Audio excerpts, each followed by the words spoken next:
नमस्कार, मैं रवीश कुमार। दोस्तों, आज हम एक ऐसे मुद्दे पर बात करने जा रहे हैं जो हर उस भारतीय परिवार को गहराई से छूता है, जो अपनी मेहनत की कमाई को सुरक्षित रखने की चिंता करता है, जो आर्थिक तूफानों के बीच एक ठोस कवच ढूंढता है और जो सदियों पुरानी परंपराओं को आधुनिक बाजार की हकीकत से जोड़कर देखता है। सोना न सिर्फ एक धातु है, बल्कि यह उम्मीद की किरण है, सुरक्षा का प्रतीक है, लाखों परिवारों की पीढ़ी दर पीढ़ी जमा पूंजी का सबसे भरोसेमंद रूप है और उन आर्थिक अनिश्चितताओं का जवाब है जिनसे हर आम आदमी जूझता है।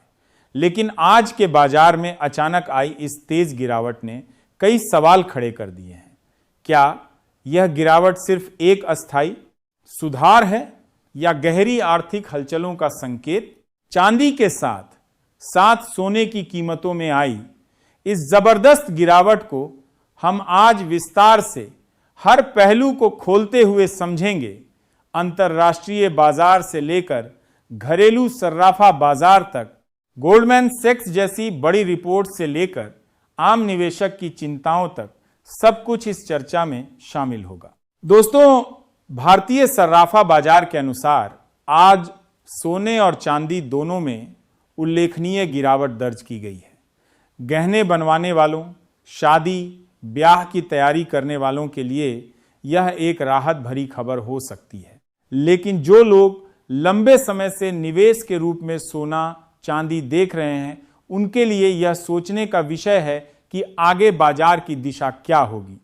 चलिए सबसे पहले ताजा भावों की पूरी तस्वीर आपके सामने रखते हैं।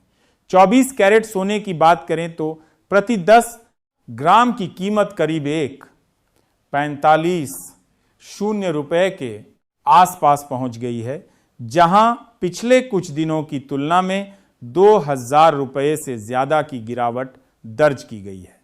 यह गिरावट उन लोगों के लिए अच्छी खबर है जो शुद्ध सोने में निवेश या आभूषण बनवाना चाहते हैं। 22 कैरेट सोना, जो ज्वेलरी के लिए सबसे लोकप्रिय है, प्रति 10 ग्राम लगभग 1.33 से 1.37 रुपए के स्तर पर आ गया है। 18 कैरेट सोना और भी किफायती हो गया है, लगभग 1.90 से 1.12 रुपए प्रति 10 ग्राम के आसपास। चांदी की स्थिति भी इसी गिरावट की लहर से प्रभावित हुई है। प्रति किलोग्राम चांदी का भाव 2.30 से 2.50 रुपए के बीच पहुंच गया है, यानी प्रति ग्राम करीब 230 से 250 रुपए। आज चांदी में प्रति किलोग्राम 6000 रुपए तक की गिरावट देखने को मिली है और पिछले कुछ दिनों में कुल मिलाकर 15 रुपए प्रति किलोग्राम से ज्यादा की कमी आई है। विस्तार से देखें तो 1 ग्राम चांदी का भाव 231 रुपए के आसपास है। 8 ग्राम का 1848 रुपए, 10 ग्राम का 2310 रुपए और 100 ग्राम का 2300 रुपए। ये भाव बाजार की गतिशीलता को दर्शाते हैं, लेकिन इनके पीछे की पूरी कहानी बहुत लंबी और गहरी है। दोस्तों, ये आंकड़े सिर्फ नंबर नहीं है, ये पूरी वैश्विक और घरेलू अर्थव्यवस्था की नब्ज बताते हैं। अंतरराष्ट्रीय बाजार में स्पॉट गोल्ड $4150 प्रति औंस के आसपास पहुंच गया है, जहां हाल ही में $45 की बड़ी गिरावट आई है। चांदी $64.55 के स्तर पर आ गई है। फ्यूचर्स मार्केट में बिकवाली का दबाव साफ नजर आ रहा है। अब सवाल यह उठता है कि अचानक यह गिरावट क्यों आई। आइए इसे बहुत विस्तार से हर कोण से समझते हैं। सबसे प्रमुख कारण अमेरिकी फेडरल रिजर्व की हालिया बैठक और उनकी सख्त मुद्रा नीति है। बाजार पहले यह उम्मीद कर रहा था कि ब्याज दरों में कटौती होगी, जिससे सोने जैसी गैर ब्याज देने वाली संपत्तियां आकर्षक बनेंगी, लेकिन फेड के संकेतों ने इस उम्मीद को काफी हद तक कम कर दिया है। महंगाई अभी भी नियंत्रण से बाहर होने का खतरा दिखा रही है और फेड का पूरा फोकस इसे काबू में रखने पर है। नतीजतन मजबूत डॉलर इंडेक्स और बढ़ते बॉन्ड यील्ड ने सोने को कम आकर्षक बना दिया है। जब ब्याज दरें ऊंची रहती हैं तो निवेशक सरकारी बॉन्ड, कॉरपोरेट बॉन्ड और अन्य विकल्पों की तरफ जाते हैं जहां उन्हें नियमित आय मिलती है। सोना और चांदी जैसी धातुएं इस स्थिति में दबाव में आ जाती हैं। इसके अलावा ग्लोबल इन्वेस्टमेंट बैंक गोल्डमैन सैक्स की नई रिपोर्ट ने बाजार में काफी हलचल मचा दी है। उन्होंने दिसंबर 2026 के लिए अपने गोल्ड प्राइस टारगेट में $500 की कटौती कर दी है। पहले उनका अनुमान काफी ऊंचा था, लेकिन अब नई वास्तविकताओं को देखते हुए उन्होंने लक्ष्य को संशोधित किया है। इसका मुख्य कारण फेड की नीति, गोल्ड ईटीएफ में कमजोर निवेश प्रवाह और कुछ हद तक जियो पॉलिटिकल तनाव में आई अस्थायी राहत है। लेकिन गोल्डमैन सैक्स खुद मानता है कि लंबी अवधि में सोने के लिए मजबूत आधार मौजूद हैं। दोस्तों, सोने और चांदी की कीमतें तय करने वाले कारक केवल एक या दो नहीं हैं। ये बहुत सारे वैश्विक और स्थानीय तत्वों का मिश्रण है। वैश्विक स्तर पर डॉलर की ताकत, मुद्रास्फीति के स्तर, ब्याज दरों में बदलाव, भू राजनीतिक घटनाएं, सेंट्रल बैंकों की खरीदारी, माइनिंग सप्लाई, औद्योगिक डिमांड, सब कुछ इनकी कीमतों को प्रभावित करता है। भारत में हम दुनिया के सबसे बड़े सोने के उपभोक्ता देशों में से एक हैं। हर साल हजारों टन सोना आयात होता है। शादियां, त्योहार, दिवाली, अक्षय तृतीया, धनतेरस जैसे मौके डिमांड को चरम पर ले जाते हैं। जब अंतर्राष्ट्रीय भाव गिरते हैं तो घरेलू बाजार भी तुरंत प्रतिक्रिया देता है। चांदी की कहानी थोड़ी अलग है। उसमें औद्योगिक उपयोग बहुत ज्यादा है। सोलर पैनल, इलेक्ट्रॉनिक्स, मेडिकल उपकरण, इलेक्ट्रिक वाहन, बैटरी, सर्किट बोर्ड, इन सब में चांदी की भारी मांग है। इसीलिए चांदी की कीमत में उतार चढ़ाव अक्सर सोने से ज्यादा तेज होता है। अब आइए इस गिरावट को और गहराई से समझते हैं। कई विशेषज्ञ इसे एक सुधार मान रहे हैं, न कि किसी बड़े ट्रेंड रिवर्सल का संकेत। केंद्रीय बैंक लगातार सोना खरीद रहे हैं। चीन, रूस, भारत, तुर्की जैसे देश अपनी विदेशी मुद्रा रिजर्व में सोने का हिस्सा बढ़ा रहे हैं। वैश्विक स्तर पर हर साल करीब 3000 टन सोने का उत्पादन होता है और इन केंद्रीय बैंकों की खरीदारी उसका बड़ा हिस्सा ले लेती है। यह सोने के लिए एक मजबूत सपोर्ट सिस्टम की तरह काम करता है। अगर मध्य पूर्व, यूक्रेन या किसी अन्य क्षेत्र में कोई नया तनाव बढ़ता है तो सोना फिर से सुरक्षित आश्रय के रूप में चमक सकता है। चांदी के भविष्य की बात करें तो यह और भी रोचक है। Global green energy transition, solar power projects, electric वाहनों की बढ़ती संख्या, ये सब चांदी की डिमांड को लंबे समय में बढ़ाएंगे। फिलहाल गोल्ड सिल्वर रेशियो 80 एक के आसपास है, जो ऐतिहासिक औसत से थोड़ा ऊपर माना जा सकता है। कई अनुभवी निवेशक इसे चांदी खरीदने का मौका मान रहे हैं, लेकिन शॉर्ट टर्म में वोलेटिलिटी बनी रहेगी। निवेश की दृष्टि से देखें तो दोस्तों, बाजार हमेशा ऊपर नीचे होता रहता है।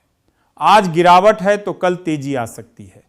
अगर आप गहने बनवाने की सोच रहे हैं तो यह समय अनुकूल हो सकता है, लेकिन निवेश के लिए लंबी सोच रखें। हॉलमार्क चेक करना अनिवार्य है। 20 हॉलमार्क वाले ज्वेलर्स से ही खरीदें।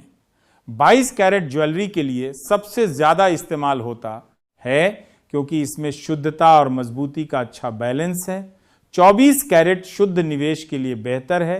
18 कैरेट हल्के और किफायती आभूषणों के लिए अच्छा।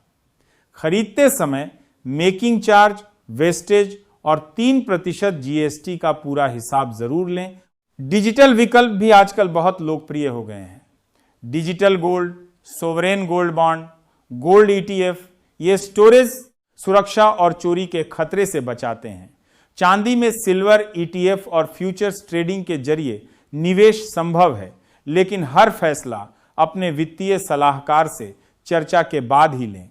कोई एक रिपोर्ट, एक वीडियो या एक विश्लेषक की राय पर पूरी पूंजी दांव पर न लगाएं। बाजार की परिस्थितियों को लगातार मॉनिटर करें। दोस्तों, अब सोने और चांदी के इतिहास पर थोड़ी गहरी चर्चा करते हैं। सोने का इतिहास हजारों साल पुराना है। प्राचीन मिस्र, रोम, भारत, हर सभ्यता में सोना शक्ति, समृद्धि और दिव्यता का प्रतीक रहा है। रामायण, महाभारत में सोने के आभूषणों और खजाने का जिक्र मिलता है। ब्रिटिश काल में सोने की निकासी हुई, लेकिन स्वतंत्र भारत में यह फिर से परिवारों की सुरक्षा का माध्यम बना। 1991 के आर्थिक सुधारों के बाद सोने का आयात बढ़ा और यह आम आदमी की पहुंच में आया। चांदी का इतिहास भी उतना ही समृद्ध है। प्राचीन काल में इसे मुद्रा के रूप में इस्तेमाल किया जाता था। ग्रामीण भारत में आज भी चांदी के सिक्के और आभूषण जमा पूंजी का रूप हैं। आर्थिक दृष्टि से सोना मुद्रास्फीति का बेहतरीन हेज साबित होता है। पिछले कई दशकों में जब महंगाई बढ़ी तो सोने ने अच्छा रिटर्न दिया। चांदी में वोलेटिलिटी ज्यादा है, लेकिन ग्रोथ पोटेंशियल भी अधिक। 2008 की वैश्विक मंदी, 2020 की महामारी, हर संकट में इन धातुओं ने अपनी उपयोगिता साबित की है। अब निवेश रणनीतियों पर विस्तार से बात करते हैं। पोर्टफोलियो में 5 से 10% सोना चांदी रखना डाइवर्सिफिकेशन के लिए उचित माना जाता है। फिजिकल गोल्ड के साथ पेपर गोल्ड का बैलेंस बनाएं, स्टोरेज और सुरक्षा का ध्यान रखें, इंश्योरेंस करवाएं। टैक्स नियम महत्वपूर्ण हैं। 3 साल से ज्यादा होल्डिंग पर long term capital gain tax indexation benefit के साथ लागू होता है। भारतीय बाजार की खासियतें: दिल्ली, मुंबई, कोलकाता, चेन्नई, हैदराबाद जैसे बड़े शहरों में भाव थोड़े अलग अलग हो सकते हैं।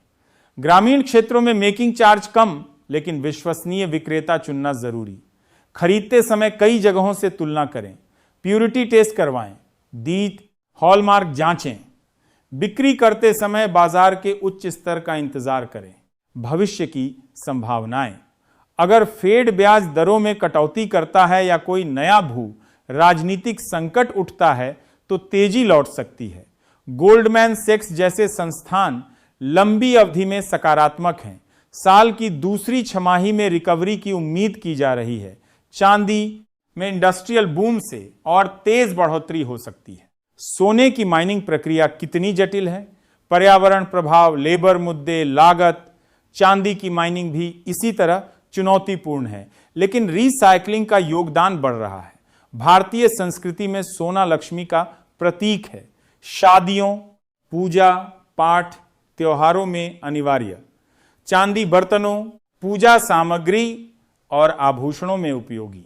ट्रेडिंग की बात करें तो MCX पर फ्यूचर्स और ऑप्शंस उपलब्ध हैं, लेकिन रिस्क बहुत ज्यादा है।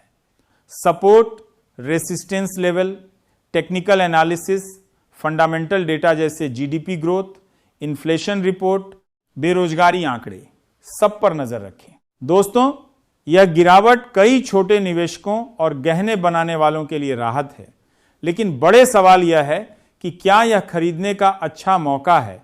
अपनी राय कमेंट में जरूर बताएं। आपके हिसाब से सोने की उचित कीमत क्या होनी चाहिए? क्या गिरावट और आएगी या अब तलहटी आ गई है? हम इस विषय को और भी विस्तार से समझते हैं।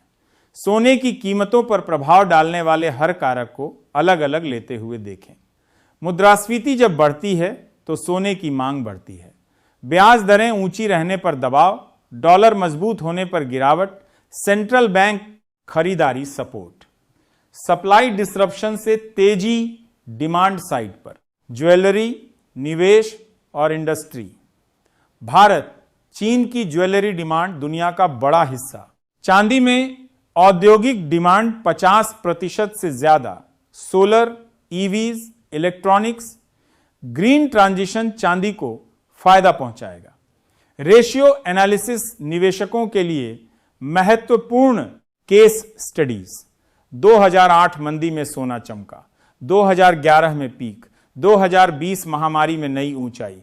हर बार अनिश्चितता ने सोने को मजबूत किया। चांदी में भी इसी तरह, लेकिन ज्यादा स्विंग। निवेशकों की सच्ची कहानियां। कई परिवारों ने सोने से अपनी पूंजी को महंगाई से बचाया। महिलाओं की जमा पूंजी में सोना, चांदी महत्वपूर्ण। ग्रामीण भारत में किसान इसे सुरक्षा मानते हैं। शहरी युवा डिजिटल विकल्प पसंद करते हैं। खरीदारी के व्यवहारिक टिप्स, विश्वसनीय ज्वेलर चुनें, ऑनलाइन प्लेटफॉर्म्स पर भी सतर्क रहें, प्योरिटी, वजन, चार्ज सब चेक करें, बिक्री के नियम, टैक्स बचत, सरकारी नीतियां, import duty, GST, gold bond scheme, इनका बाजार पर असर, पर्यावरण और सस्टेनेबिलिटी, रिसाइकलिंग बढ़ावा, नैतिक mining, fashion, craftsmanship, export potential, भारतीय ज्वेलरी की दुनिया भर में मांग, चुनौतियां, फेक प्रोडक्ट्स, क्वालिटी इश्यू, समाधान, हॉलमार्किंग, टेक्नोलॉजी, भविष्य का vision, blockchain traceability, digital gold. दोस्तों, इस तरह हम देखते हैं कि सोना और चांदी सिर्फ धातु नहीं बल्कि पूरी अर्थव्यवस्था, संस्कृति और भावनाओं से जुड़े हैं। बाजार की इस गिरावट को समझदारी से देखें। अगर निवेश करना है तो लंबी अवधि सोचें, गहने बनवाना है तो मौजूदा भाव का फायदा उठाएं, लेकिन हमेशा सूचित फैसला